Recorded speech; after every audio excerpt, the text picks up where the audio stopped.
Well, I think it's important to disaggregate ESG from corporate social responsibility and purpose, because the three often get conflated, which is mistaken.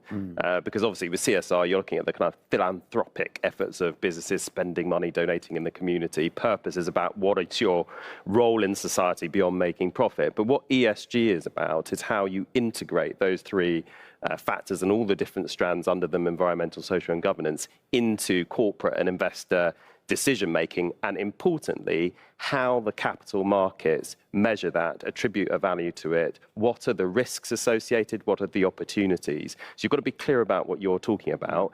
Can our companies and our investors be leaders in this? Absolutely. I see us as part of Europe, whether we're in the EU or not. Europe is ahead of the US on this. It's ahead of the emerging markets. Within Europe, we are by no means a leader, so we're not world-beating in that sense.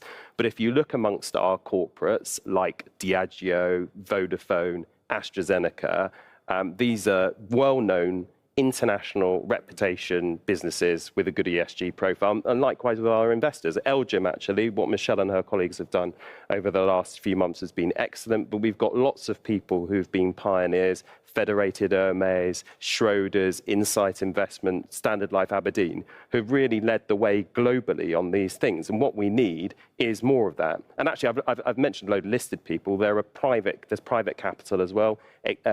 Advanced, which is the third largest software company, a sponsor of this conference, is a big private sector company doing great ESG things. So we need more of that, but we have to address the problems that stand in the way of companies and investors achieving what they need. We need better data.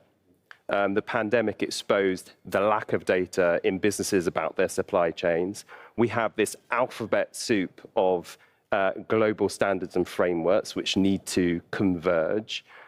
We have ESG ratings agencies that look at what companies are doing but use lots of different methodologies. But the key thing behind so much of this, and why I'm optimistic about this, is yes, government's definitely got a role, and you heard from the business secretary here yesterday, but ultimately the market here is responding to the market. You know, the kind of Milton Friedman disciples say companies shouldn't worry about environmental, social governance things. That's the thing for government. The people who started a lot of this, even before the pandemic, brought the social part very much into view, were millennial investors. They are the ones. We are currently going through a $30 trillion asset transfer from baby boomers to millennials. And it's not just that those millennials are now coming of age, they're not in the kind of entry-level positions in NatWest, they are now more senior positions.